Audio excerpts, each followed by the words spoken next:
네, 이번에는 두 while문에 대해서 소개를 해드리도록 하겠습니다. while문이나 두 while문이나 사실상 큰 차이는 없어요. 유일한 차이점은 뭐냐면 while문은 어떠한 형태를 취했었냐면은 while, 그 다음에 조건 검사, 그 다음에 반복 실행 이러한 형태였었죠. 따라서 우리가 그런 예를 보진 않았지만 조건 검사를 하러 들어왔는데 조건이 바로 만족이 되지 않는다 라고 하면은 이쪽 영역을 한 번도 실행하지 않을 수도 있었습니다. while문 같은 경우에는요. 자, 그 이유는 뭐냐면 조건 검사를 먼저 검사하고 실행 여부를 판단했기 때문에 그런 거예요. 자, 근데 이번에 소개하는 두 while문 같은 경우에는 형태가 이렇습니다. 자, 두라고 쓰여져 있어요. 그리고 중괄호, 그 다음에 중괄호 끝에 while이 여기 등장합니다. 이건 뭘 의미하는 거냐면 일단 한번 실행해라. 그리고 나서 조건 검사하라 라는 뜻입니다. 따라서 이렇게 해요. 이렇게 돼요. while문 같은 경우에는 그러니까 조건 검사를 하고 그 다음에 실행하는 형태였었죠. 검사하고 실행하고 검사해서 오케이 하면 또 실행하고 검사해서 오케이 하면 실행하는 이러한 구조였다면 두 while문 같은 경우에는 실행을 먼저 합니다. 실행을 먼저 하고 그 다음에 검사를 합니다. 그래서 검사를 한 다음에 검사가 오케이 되면 또다시 실행하고 그 다음에 또다시 실행한 다음에는 검사하고 검사해서 오케이 하면 또 실행하고 즉 검사와 실행과 검사 이 순서가 뒤바뀌어졌다고 생각을 하시면 돼요. 그래서 보통 이렇게 얘기를 합니다. while문과 두 while문의 가장 큰 차이점은 일단 한번 실행하고 나서 조건 검사를 하기 때문에 두 while문은 최소 1회 실행이 이루어진다라고 이야기를 합니다. 여러분들이 보셔도 그 부분이 이해가 되시죠? 반면에 while문 같은 경우에는 검사를 먼저 하고 실행을 하기 때문에 한 번도 실행되지 않을 수 있다라고 이제 우리가 이야기를 합니다. 자, 그래서 이제 뭐 예제를 통해서 말씀을 드리겠지만 사실상 거의 대부분 while문을 주로 많이 사용을 합니다. 근데 이제 예외적으로 일단 한번 실행을 하고 나서 조건 검사를 해야지만 하는 그것이 훨씬 더 자연스러운 경우가 있어요. 이제 그러한 경우에는 두 while문을 쓰는 것이 훨씬 더 부드럽다, 자연스럽다라고 이야기를 합니다. 뭐 빈도수로 따지는 건 좀 무리가 있겠지만 어쨌든 while문이 두 while문보다 훨씬 더 자주 사용이 되고요. 예외적으로 두 while문이 사용되는 경우에 대해서는 제가 이제 예제를 통해서 여러분들에게 추가적으로 설명을 드리도록 하겠습니다. 자, 한번 같이 그냥 분석을 해보도록 하죠. 현재 num이라는 변수가 선언되어 있고 0으로 초기화되어 있다고 가정하겠습니다. 그때의 어떤 반복 과정을 갖다가 제가 지금 설명을 드릴 테니까 제가 설명드린 내용을 여기다가 여러분들이 한번 직접 이렇게 설명을 달아보시기 바랍니다. while문에서도 한번 제가 달아드린 적 있죠. 뭐 첫 번째 실행, 뭐 두 번째 실행, 세 번째 실행, 그 다음에 뭐 네 번째 때는 어떻게 탈출하고 뭐 이런 것들을 같이 적은 적이 있는데 그와 유사한 어떤 그 형태로 여러분들 한번 적어보시기 바랍니다. 그럼 일단 이 부분을 같이 한번 검사를 해보도록 하죠. 자, 일단 메인 함수가 실행이 되고 먼저 num이라는 변수가 선언이 된 다음에 일단 먼저 여기까지 실행하게 됩니다. 두 while문으로 들어와서 자, 실행을 합니다. 그럼 어떻게 되나요? hello world라는 문자를 출력이 되고 num 값은 얼마가 되냐면 1이 되겠죠. 자, 1이 되어가지고 조건 검사를 합니다. 3보다 작으냐 묻습니다. 작죠. 자, 따라서 다시 위로 올라갑니다. 올라가서 즉 참이기 때문에 또다시 실행을 하게 됩니다. 자, 또다시 실행하면서 num 값은 얼마가 되나요? 2가 되죠. 예, 증가가 되니까. 2가 된 상태에서 2가 3보다 작으냐 물어봅니다. 실행한 다음에 작죠? 또다시 올라갑니다. 작으니까 참이니까. 자, 따라서 마지막으로 한 번 더 실행을 하면서 num 값은 얼마가 되냐면 3이 됩니다. 3이 된 상태에서 묻습니다. 3이 3보다 작으냐? 작지 않죠. 같거나 작으면 참인데 작진 않습니다. 따라서 false, 거짓이 되고 탈출하게 됩니다. 매우 유사하죠. 그러니까 보통 이제 이런 연습을 여러분들이 좀 하실 필요가 있습니다.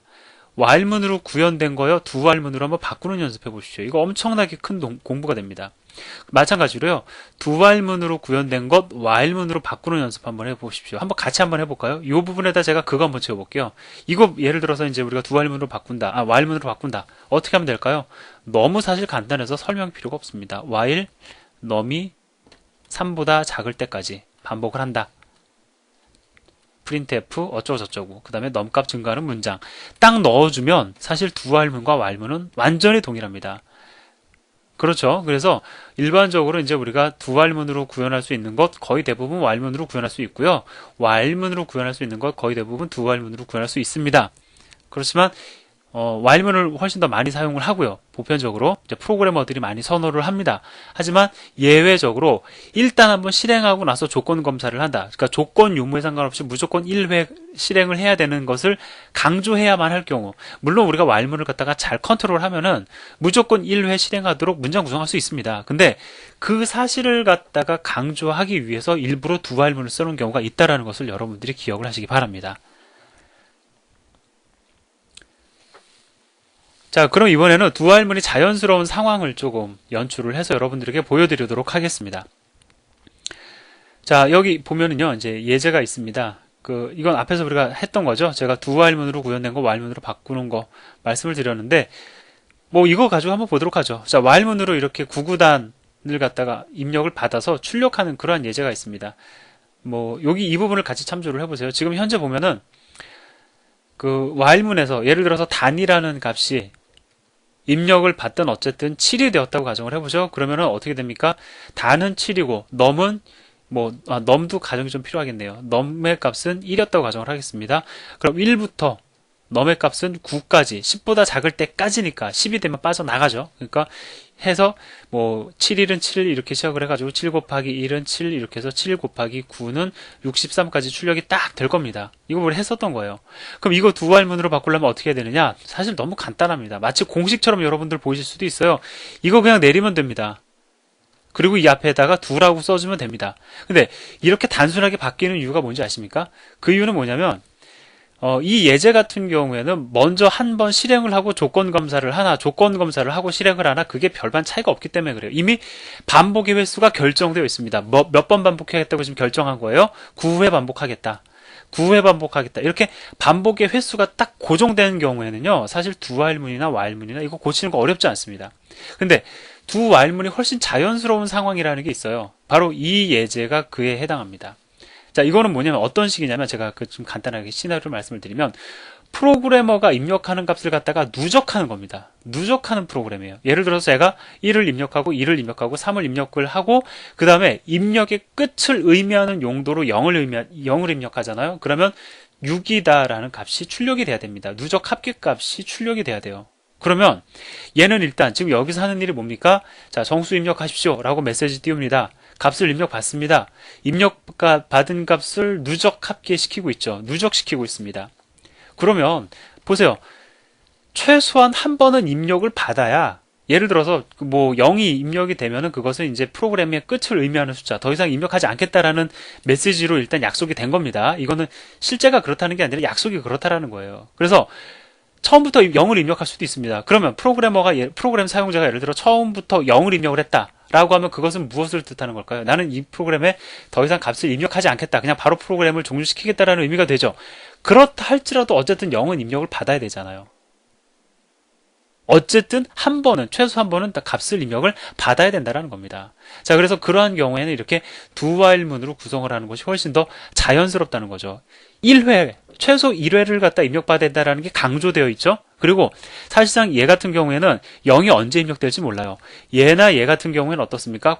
반복의 횟수가 고정돼 있어요. 무조건 9회면 9회, 7회면 7회 고정돼 있습니다. 얘는 고정 안 돼 있습니다. 언제 0이 입력되느냐에 따라서 한 번만 실행될 수도 있고 7번이 실행될 수도 있고 9번이 실행될 수도 있는 경우예요. 자, 그럼 이거를 갖다 예를 들어 while문으로 바꾼다? 이렇게 자연스럽게 바뀌어집니까? 바뀌어진다고 생각을 하시면 여러분들 그거 다시 한번 관찰해 보셔야 돼요. 자연스럽게 사실 안 바뀌어집니다. 약간의 컨트롤이 조금 더 필요해요. 근데 이제 그런 약간의 컨트롤을 그냥 솔직히 말씀을 드리면, 이거 그냥 올려버리면 어떤 일이 벌어지나 한번 봅시다. 올렸어요. 여기로 올렸습니다. 2를 빼버렸습니다. 그럼 어떻게 됩니까? 넘이 0으로 초기화가 되어 있으니까 넘이 아니면 실행을 하는데, 넘이 0이니까 바로 빠져나가 버리니까는 입력받지도 않고 그냥 합계 토탈 제로 찍어버립니다. 그럼 어떻게 해야 되느냐? 넘값을 갖다가 0이 아닌 값으로 초기화를 시켜줘야 되겠죠. 1이나 2나 0이 아닌 값. 그래야지 한 번은 일단 while문을 통과할 테니까. 그렇게 약간은 부자연스러운 컨트롤 코드를 갖다가 더 넣어줘야 된다는 겁니다. 그래서 그게 꼭 나쁘다는 건 아닙니다. 하지만 딱 우리가 이제 보통은 그렇게 인식을 해요. do while문, 이거 분명히 최소 한 번은 실행해야 되는 그러한 반복문이구나. 이것을 상당히 강하게 어필하는 문장이 do while문이니까 지금 이 예제에서 보여드리고 있는 것처럼 최소 1회 이상 실행되어야 되는 경우에는 do while문을 쓰는 습관을 좀 들이시는 것이 좋겠습니다. 뭐 매우 간단하게 끝났어요. while문을 공부한 다음이기 때문에 매우 간단하게 끝났는데 제가 다시 한번 강조해서 말씀을 드립니다. form은 들어가기 전에요. 가급적이면 while문, 그 다음에 do while문 충분히 연습하시고요. 그 다음에 while문을 do while문으로 바꾸고 do while문을 while문으로 바꾸는 연습 충분히 한번 해보시기 바랍니다. 자, 다음 시간에는 제가 여러분들에게 포문을 설명을 드릴 텐데요. 포문 공부하고 나면 어떠한 연습을 또 이제 해야 되느냐.